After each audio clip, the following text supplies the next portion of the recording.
Hello everybody and welcome back to the channel. Kian Malhi here and welcome to the start of a brand new series, RAMS this month, or for short RTM. So if you guys are wondering what the little hashtag was, hashtag RTM stands for RAMS this month.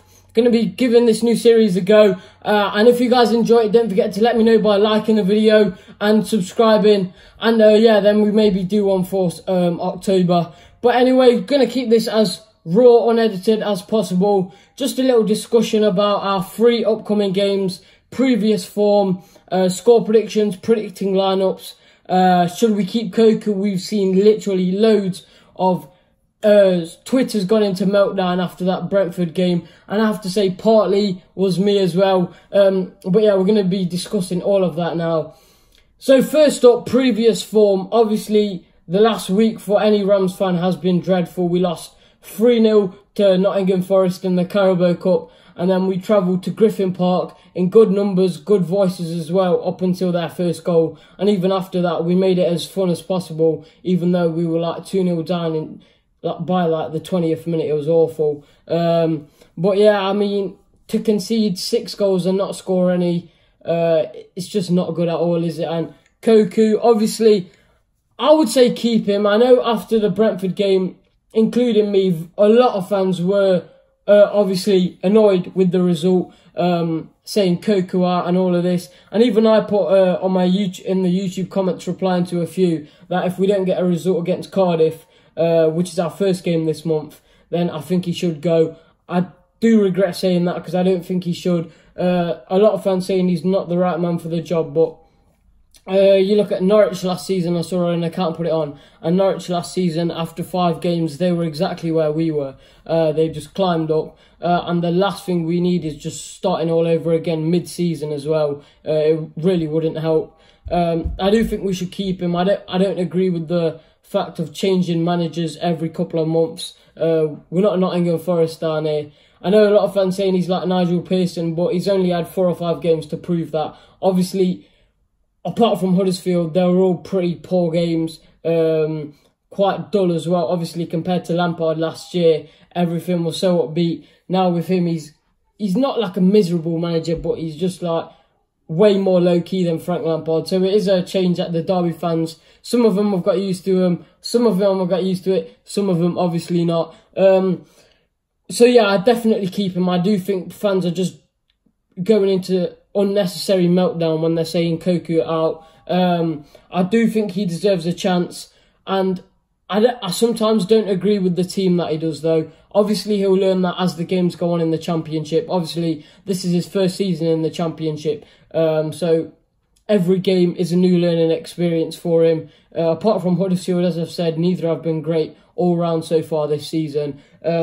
So the formation and the way he sets up, especially against the likes of Forest, when we played in midweek, he tried to rest the team, but they've only got 3 games in something like 30 days. Also, there's an international break now anyway, so I don't really get it. Surely they could have clutched through the players and just, you know, powered on, because that Forest game literally means everything to us Rams fans. But yeah, lineup that I'd love to see against Cardiff.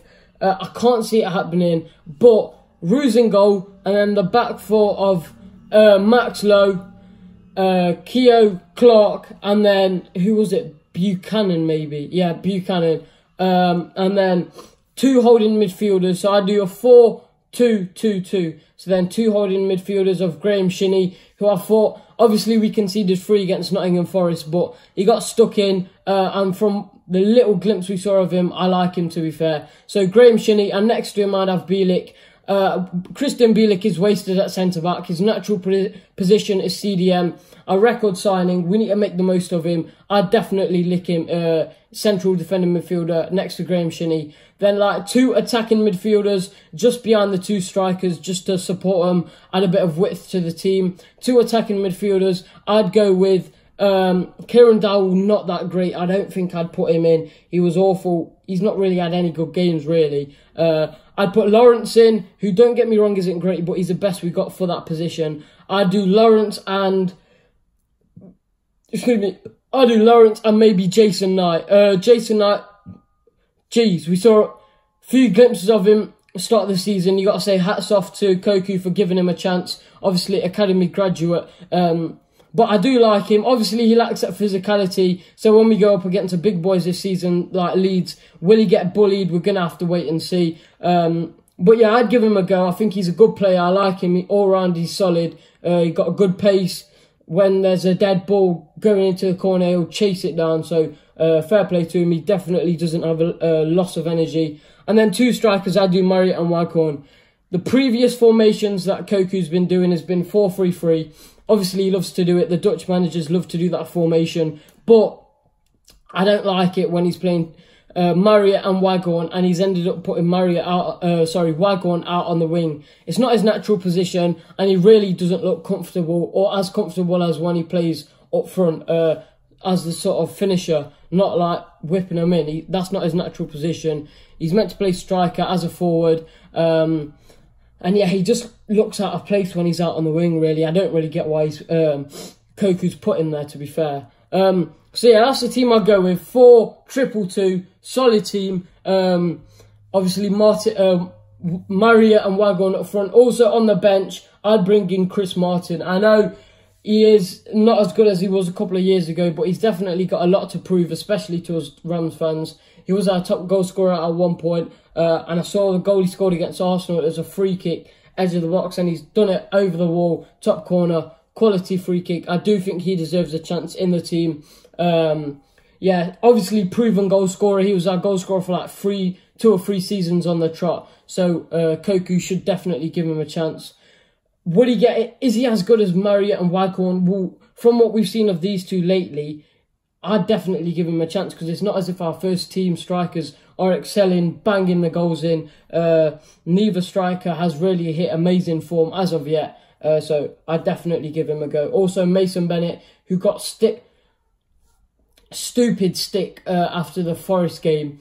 It was like, oh, we should let him go. He's awful just because he's one of our own. We're playing him. But I thought if anyone ran their socks off against Forest, it was Bennett. And I do not think he deserved that. So obviously, there's only one way to silence the haters. Let's get a few goals, Mason Bennett.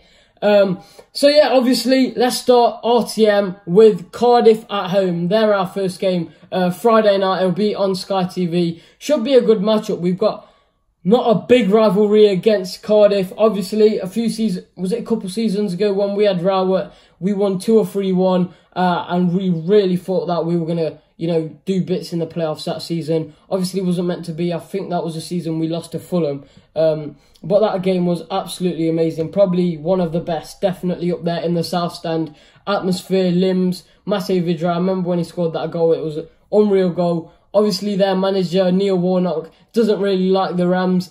I don't think that... Is it their captain, Sean Morrison, made that a video about Kian saying, oh, he just runs 20 yards and then just walks back or something like that. He was mocking him. Obviously, we replied with that win against them, but they got the last laugh as they went up. But here we are, a couple seasons later, both in the Championship, looking to get into the Premier Leagues ourselves, Derby County. So, score prediction. These lot, Cardiff, not the best run of form. I'd definitely say they're having not an amazing season, but definitely not the worst season, They're not up there with the Swansea, who have taken something like 16 from a possible 18. So fair play to Swansea. But they're also not down there with the Stokes, who have taken 1 point from a possible 18. So a pretty mediocre season so far, like us, to be fair. So score prediction for that game, I definitely think both teams will score. They like to score against us, Cardiff. But it's at Pride Park. The players will definitely want to make a mark after the dreadful past week of being a Rams fan. Obviously, it's only the end of August, and I know that a lot of fans are not happy with it, rightfully so, but still really, really early days. It's just the fans that are concerned are just wondering that they just don't want that added extra pressure when it comes to the end of the season, if you get me. So fair play to them. I can definitely see where they're coming from. Also, do I agree with the booing at half-time? Booed them off, and at full-time, Koku, he didn't clap the fans until basically we booed him off, and he was walking down. He just did a little clap and wave. That was literally it. But the fans were giving him a lot of abuse for that. His tactics were all awful that day. I didn't agree with anything. He definitely should have made changes. I would have said straight after we went 2-0 down, because it was only looking one way. He should have made changes. Maybe brought some more of the youth. But having said that, the youth that were playing, you know, we harped on about him. That they won the Premier League or something, the Premier League 2. But neither of them, it's not as if they're playing champagne football. They weren't even that great. Yeah, they have been chucked in the deep end, though, to be fair to him. Yeah, he's not really been shallow water and into the deep end. Koku's literally just chucked him into the deep end. And as a result of that, they haven't been playing to the best of their abilities, I believe. Because literally everyone was gassing up the academy, and the players that have come through into the first team, not their fault, but they haven't been that great. But yeah, it's just 6 goals conceded, 0 scored in the past week. It's not been a great week for any Rams fan. But yeah, score prediction for that game, I'm going to go for I put it on my Twitter yesterday. I think I'm going to change it up. Score prediction for the game, I'm going to go for a 2-1 victory for the Rams. I don't think we'll pull through. It'll be massive going into Leeds with a victory. If we go into Leeds with a victory and we go into there with a defeat, we're definitely going to see 2 different sides. I just hope we can pull through with a victory against Cardiff. And then next up, Saturday 12:30 kickoff, which means we're going to be having to leave Derby quite early. So cheers Sky TV. I wish it was 3 o'clock and not on TV. The atmosphere would have been 10 times better. Also, on the topic of Leeds away, £39 for an adult. Don't get me wrong, the ground's like, what, 42,000? Something massive like that, but £39 to go watch Leeds. The ground ain't even that great. It's a rundown ground. 20's plenty. I mean, apparently we charge 30, but to come to our ground, a modern ground with good facilities, good areas, I'd probably say £30. Obviously, it's very extortionate, but it's more reasonable than 40 quid, which is what Leeds are charging, especially when we're charging nowhere near that. So obviously they're the 2 teams in the Championship this season that are charging extortionate, unnecessary prices. Leeds United and Sheffield Wednesday, 2 vintage grounds, getting really run down. Nothing around there, like not really that great of an area. Way too expensive, 39 quid. But anyway, Leeds away.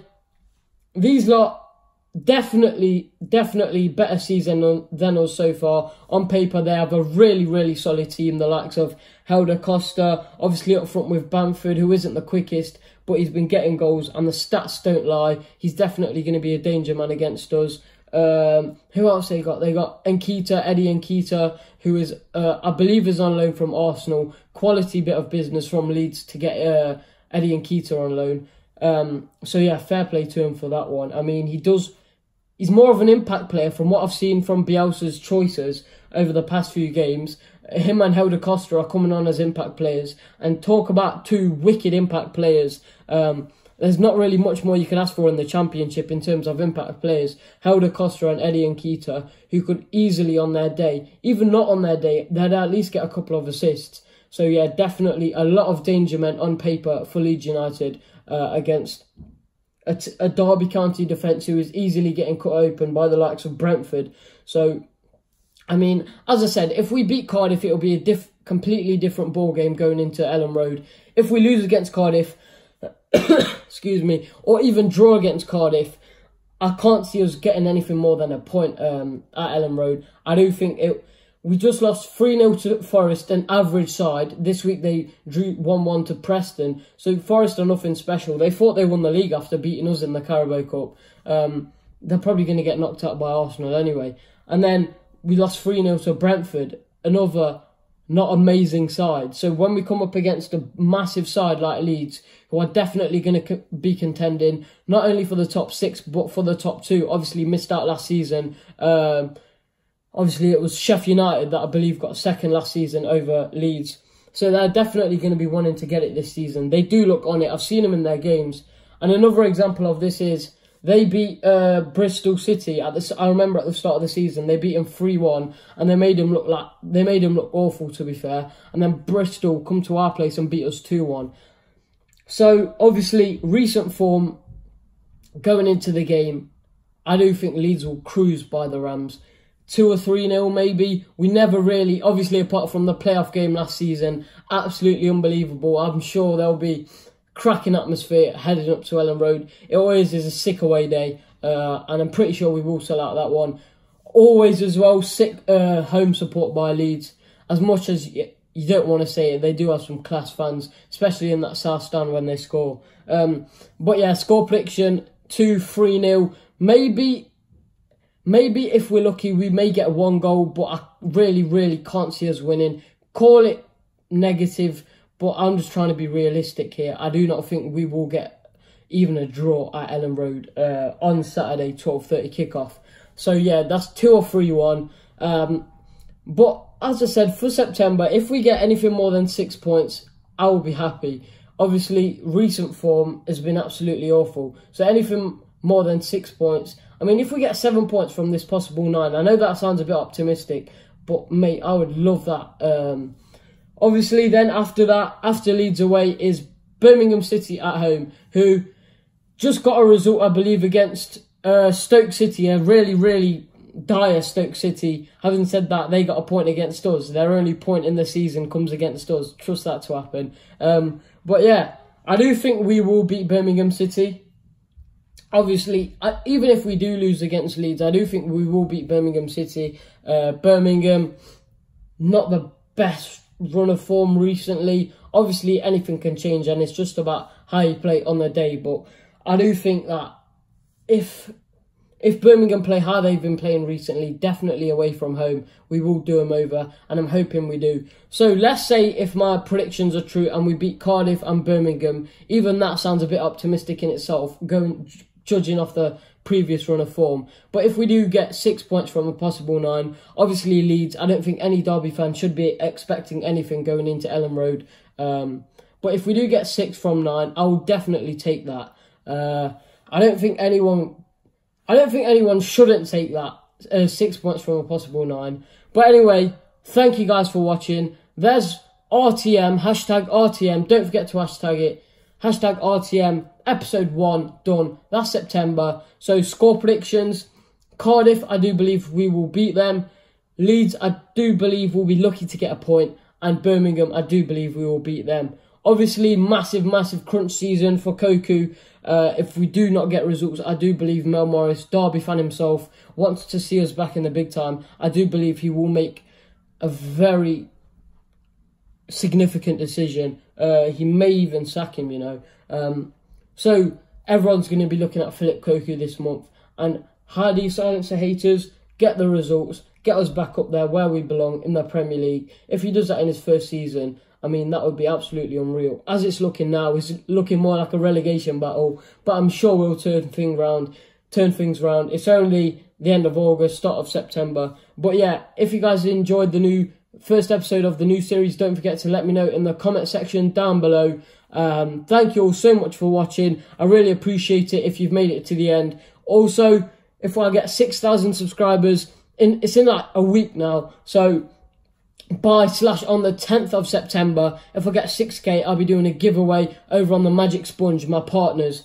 Literally the best artwork on there. I'm going to be getting a framed piece of artwork soon. It looks absolutely unreal. And if you guys want to get your hands on a free piece, high quality artwork, then get me to 6,000 subscribers and I'll be picking a lucky winner. Also 7,500 subscribers on the 15th of September, so 2 days after Cardiff, 15th of September, if I'm on 7,500 subscribers, I'll wear a Leeds shirt to Leeds away. Absolutely mental. But anyway, thank you guys for watching. Don't forget to subscribe, like, comment, share, and if you guys have enjoyed RTM episode 1, don't forget to drop a like. Thanks for watching, and I will see you for another video. Also, if you let down below any video ideas, suggestions, good ones like that you guys want to see, I'll do it, you know, so let me know. Also follow my socials, Snapchat, Twitter, Instagram, or at Kian Malhi 11 for exclusive content, polls that will have a domino effect on what I do in the videos. So, for example, the other week I said, what stripe should I use in the thumbnails? And you guys voted and I used them stripes. So you don't get the idea. Follow all my socials. Don't forget to subscribe. It would be massively appreciated. And I hope you enjoyed RTM episode 1. Up the Rams.